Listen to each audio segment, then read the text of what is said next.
Bienvenue sur 28actu.net. 28actu.net, l'information livrée minute par minute. yéenekaay yeeg Mamadou Mohamed Ndiaye.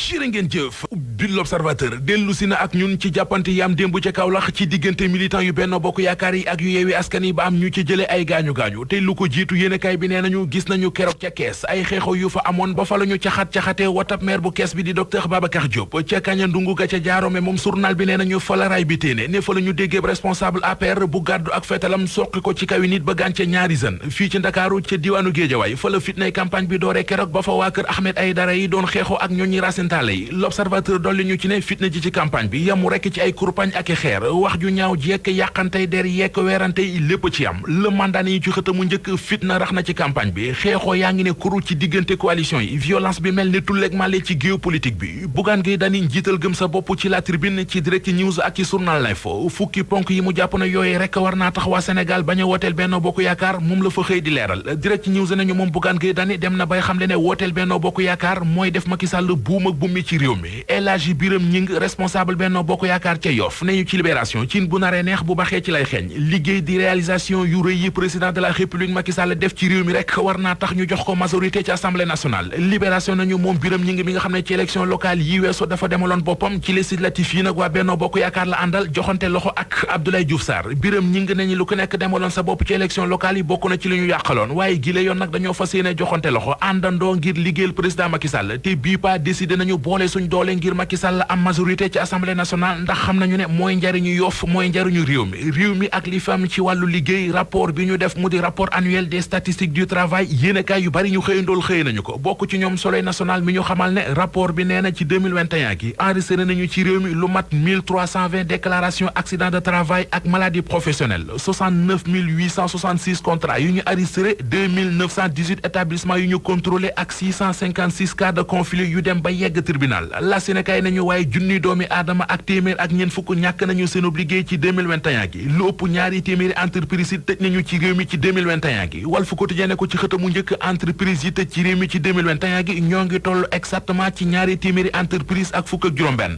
Les Échos dolli ñu ci ne jot nañoo créé ci 2021 gi 8211 emplois ci jamono joojee lu mat 1146 doomu aadama ñàkk nañu seen liggéey ki ñàkk bakkanam bu yàggul ci anam yu leeragul dir François Mancabou journal Les Échos mi ngi ñuy xibaar ne autopsie nañu ab néew ba ñoo ngi séntu résultat yi waaye ba ñuy def autopsie ba ay mbokkam yëguñu koon moo tax avocat yi famille bi ñoo ngi ñaawlu ak jébaane ni procureur bi bëggee patam-patame yëf yi nee nañu te dàq ñu topp ci yoon médecin bi def autopsie bi te nekk ci hôpital principal L'Observateur nañu moom François Mancabou nee nañu ci kanamu médecin bu indépendant ca la ñu amale autopsie bi waaye ak lu ci mënti xew famille bi nee nañu bu résultat yi génnee ca la ca nekk dalul seenum xel danañu def contre expertise kenn ci avocat yi famille bi di maître Amadou Diallo nii ci xët mu njëkk enquête yéene kay bi ñuy def autopsie bi médecin bi nga xam ne moom la famille bi tànnoon fekkewu ko woon ñu fekkat ko ba tey ci xët mu njëkk Source A moom maître Amadou Diallo muy wax ne yëg nañu ne autopsie bi def nañu ko depuis dimanche suñu problème nag moo di ba ñu koy def waxuñu ko kenn ci ñun avocat yi waxuñu ko it kenn ku bokk ci famille bi ñu ne déet na waay ñu déplacé néew François Mancabou yóbbu ko hôpital bu Grand Yoff te waxuñu kenn dara démb ci altine ji la ko mbokk yi soog a yëg ñu xëy yégee ci xët mu njëkk Le Quotidien ne conseil restreint bu université Cheikh Anta Diop bu Ndakaaru jël na dogalub Dakar courrier ci université ba université beneen mu di université Gaston Berger bu Ndar yéenekaay bi nee nañu ginnaaw ba fa étudiants yi demee woon kër ak songi restaurant ba caxat-caxate ko yàqate ko kilifay université ba tëj nañu campus social ba